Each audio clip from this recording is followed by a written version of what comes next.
Good morning, students. Welcome back to my YouTube channel, The Beauty of Physics. Myself Manoj Aneja. Today in this video, we are going to start a very fresh topic of very fresh chapter, Maxwell's modification of Ampere circuit law. बच्चों ये chapter number है NCERT का chapter number 8 electromagnetic waves, unit number 5 syllabus की। बच्चों Maxwell ने जो ampere circuit law क्या था, line integral of magnetic field around a closed path is equal to mu naught times current threaded by that surface. ये था बच्चों हमारा एम्पियर सर्किट लॉ। जो मैग्नेटिक फील्ड का लाइन इंटीग्रल होगा वो किसके इक्वल होगा, mu naught times net current threaded by the surface. बच्चों मैक्सवेल ने क्या देखा कि ये जो लॉ है ना एम्पियर सर्किट लॉ, ये कंप्लीट नहीं है, ये कंप्लीट नहीं है, इसमें कुछ मॉडिफिकेशन किया जाना चाहिए तभी ये कंप्लीट होगा। It need some modification for to be completed. कहां से आया बच्चों वो concept? Suppose I have a capacitor, uncharged capacitor connected to a battery and switch is off. Switch is in off state. It means capacitor is now uncharged.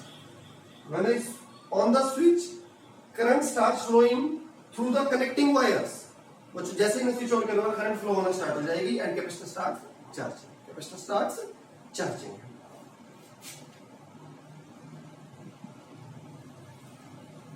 तो इसको थोड़ा सा wide कर देता हूं।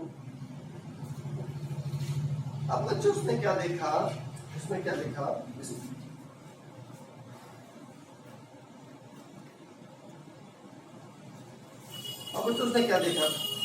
उसने बच्चों इस पॉइंट पर मैग्नेटिक फील्ड कैलकुलेट करी, एक पॉइंट आर पर मैग्नेटिक फील्ड कैलकुलेट करी यूजिंग एम्पियर सर्किट लॉ। बच्चों उसने एक सरफेस ले लिया, एक concentric surface in the form of a circle at the center of which this connecting wire is passing and this circle is in a plane perpendicular to this wire। ठीक है बच्चों।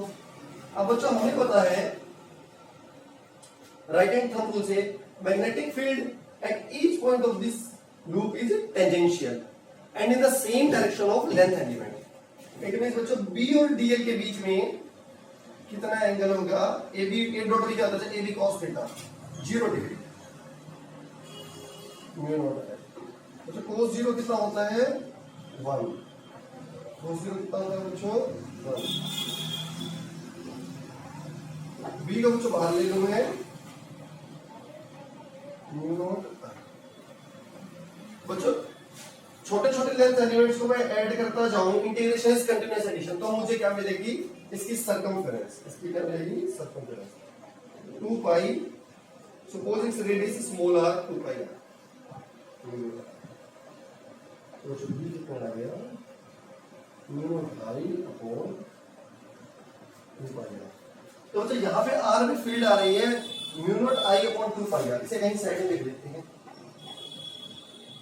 Mu naught I upon 2 pi. अब बच्चों मैं इसी point पर magnetic field निकालता हूँ यूजिंग ए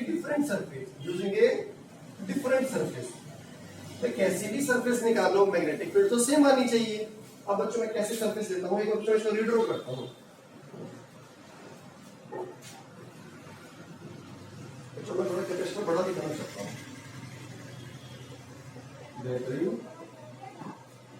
बच्चों अब मैं सरफेस लेता हूँ एक इस शेप की, इस शेप की सरफेस ले लिया बच्चों। इस सरफेस ऐसे ही ले लिया बच्चों मैंने, ऐसे सरफेस ले लिया बच्चों मैंने कि इसके एंड्स पर क्या है बच्चों सर्कल्स, और बच्चों ये किससे कनेक्टेड है, ये एक बेसिकली एक रेक्टेंगुलर शेप से कनेक्टेड है। तो इस टाइप की बच्चों की शेप आ रही है। अब बच्चों मैं ये उसी पॉइंट पर मैग्नेटिक फील्ड निकाल। बट बच्चों ये देखो इसका एक, ये देखिए इस सरफेस का कुछ पार्ट कैपेसिटर के अंदर से पास हो रहा है। कैपेसिटर के अंदर हमें पता है कोई करंट नहीं होती, कंडक्शन करंट केवल वायर से फ्लो होती है, कोई करंट फ्लो नहीं होती। तो बच्चों आई की वैल्यू 0, तो यहां से बच्चों आई की वैल्यू पुट करूंगा तो बी की वैल्यू क्या आ जाएगी, zero, right hand side zero हो जाएगी, तो magnetic field will be zero. अच्छा अभी एक सरफेस के लिए मेरी मैग्नेटिक फील्ड ये आ रही थी नॉन जीरो इतनी, और एक इस सरफेस के लिए जीरो आ रही है उसी पॉइंट पर, ऐसा कैसे पॉसिबल है? इट मींस कुछ गलत जा रहा है, कोई ना कोई कॉन्सेप्ट रह गया है। तो बच्चों यहाँ पे कॉन्सेप्ट आया जो मैक्सवेल ने कहा एम्पियर सर्कुलर लॉ सही है, बट उसमें थोड़ा सा मॉडिफिकेशन की जरूरत है, क्योंकि मैक्सवेल का जो एम्पियर्स का जो लॉ था वो एक स्पेशल केस में सही है, उसको जनरलाइज करने के लिए हमें उसमें थोड़ा मॉडिफिकेशन करना पड़ेगा। और वो मॉडिफिकेशन मैक्सवेल ने कैसे किया? मैक्सवेल ने क्या कहा बच्चों? मैक्सवेल ने बच्चों एक नई करंट का कॉन्सेप्ट इंट्रोड्यूस किया, डिस्प्लेसमेंट करंट। इसका करंट इंट्रोड्यूस किया बच्चों, डिस्प्लेसमेंट। मैक्सवेल ने क्या कहा बच्चों? मैक्सवेल ने कहा अगर किसी रीजन में इलेक्ट्रिक फील्ड चेंज हो रही है तो फ्लक्स चेंज हो रहा हुआ, तो चेंज इन फ्लक्स की वजह से एक करंट फ्लो होगी जिसका नाम दिया गया डिस्प्लेसमेंट करंट। और बच्चों यही हो रहा है कैपेसिटर के बीच में। हम कह रहे हैं कैपेसिटर की प्लेट में कोई कंडक्शन करंट नहीं होती है, जो करंट इलेक्ट्रॉन्स की मूवमेंट की वजह से फ्लो होते हैं, जैसे कंडक्शन करंट में कह रहा हूं, वो बात सही है। बट बच्चों कैपेसिटर जैसे जैसे चार्ज हो रहा है, हमें पता है बच्चों कैपेसिटर की प्लेट्स के बीच में इलेक्ट्रिक फील्ड होती है sigma upon epsilon not. Sigma होता है बच्चों क्यू अपॉन ए। तो जैसे जैसे चार्जिंग हो रहा है capacitor, charge on the plates of capacitor is increasing and that's why electric field between the plates of capacitor is increasing। और इलेक्ट्रिक फील्ड बढ़ रही है तो बच्चों flux is increasing, flux change हो रहा है, इंक्रीज हो रहा है, तो बच्चों एक कॉन्सेप्ट आया डिस्प्लेसमेंट करंट। तो इसके बीच में बच्चों कौन सी करंट पैदा हो रही है? Displacement current. तो बच्चों ये डिस्प्लेसमेंट करंट का हमें कॉन्सेप्ट उसमें इंट्रोड्यूस करना पड़ेगा, क्योंकि डिस्प्लेसमेंट करंट का कॉन्सेप्ट उसमें मिसिंग था। तो बच्चों वो लोग मॉडिफाई हो जाता है, उसको भी मॉडिफाई करते हैं। पहले हम डिस्प्लेसमेंट करंट का एक्सप्रेशन निकालते हैं, ये होती है बच्चों इलेक्ट्रिक फील्ड। बच्चों फ्लक्स निकालते हैं, फ्लक्स होता है E डॉट क्लोज सरफेस पर जो गोज में होता है N हैट D। बच्चों E बच्चों इलेक्ट्रिक फील्ड आपको पता है is from positive to negative, ये होगी बच्चों E की डायरेक्शन। और बच्चों यूनिट आउटवर्ड ड्रॉ नॉर्मल की भी यही होगी डायरेक्शन। तो E और N में बच्चों कितना यूनिट A डॉट B का बच्चों A का मैग्नीट्यूड, B का magnitude, unit vector magnitude 1 cos 0 ds। E को बच्चों बाहर ले लो, cos 0 1 ds। तो बच्चों ये आ गया E into A। ds बच्चों सरफेस एलिमेंट्स को ऐड करूंगा तो एरिया मिलेगा इस पूरी कंप्लीट सरफेस। E की वैल्यू ये दे दो Q upon A epsilon naught into A is Q upon epsilon naught। तो बच्चों फ्लक्स आ गया हमारा phi Q upon epsilon naught. तो Q क्या गया बच्चों? Q epsilon naught phi, epsilon naught phi. अब बच्चों हम निकालते हैं डिस्प्लेसमेंट करंट का कॉन्सेप्ट। डिस्प्लेसमेंट करंट क्या होती है बच्चों? करंट की डेफिनेशन ही है rate of change of charge. Q की वैल्यू डालिए बच्चों, epsilon naught phi, epsilon naught phi. Epsilon को बच्चों बाहर ले लीजिए, तो d फाई है आईडी। तो जो ये है डिस्प्लेसमेंट करंट का expression epsilon naught d phi by dt। यहां से देखिए बच्चों rate of change of flux gives the displacement current. अगर फ्लक्स चेंज नहीं हो रहा तो कोई डिस्प्लेसमेंट करंट नहीं होगी।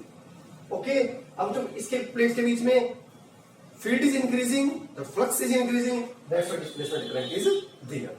तो बच्चों अब मैं मैक्सवेल के एम्पियर्स के लॉ को मॉडिफाई करता हूं। B dot dl is mu naught. बच्चों हमने I कहा था I प्लस ID। अब एक टर्म में और है बच्चों, ये I है कंडक्शन और ये ID है न्यू करंट जो मैंने इंट्रोड्यूस किया है डिस्प्लेसमेंट करंट। डिस्प्लेसमेंट करंट तो बच्चों अब मैं इस लॉ की हेल्प से निकालता हूं फील्ड R पर, तो वो सेम आएगी जितनी ये आई थी। क्योंकि बच्चों अब यहां पर दो टर्म्स हैं। अब बच्चों I तो 0 होगा प्लेट्स ऑफ कैपेसिटर के बीच में, बट अब आईडी तो कंट्रीब्यूट करेगा क्योंकि प्लेट्स के बीच में आईडी है। तो बच्चों ये दोनों टर्म्स मिलकर एम्पियर सर्किट लॉ को कंप्लीट करेंगी। ये टर्म मिसिंग थी और ये था हमारा Maxwell's modification of Ampere circuit law. Outside बच्चों बाहर वायर्स में बच्चों केवल कंडक्शन करंट थे, डिस्प्लेसमेंट करंट नहीं थी। अंदर डिस्प्लेसमेंट करंट है, कंडक्शन। तो डिस्प्लेसमेंट और conduction currents they itself are discontinuous but their sum is continuous. इसको बच्चों मैं नेक्स्ट वीडियो में शो करूंगा आपको कैसे ये दोनों का सम कंटिन्यूअस होता है but individually they are discontinuous. Video मुझे पसंद आया तो थोड़ा सा भी लाइक कर दीजिए, चैनल को सब्सक्राइब करके बेल आइकन प्रेस कर दीजिए। Thank you so much.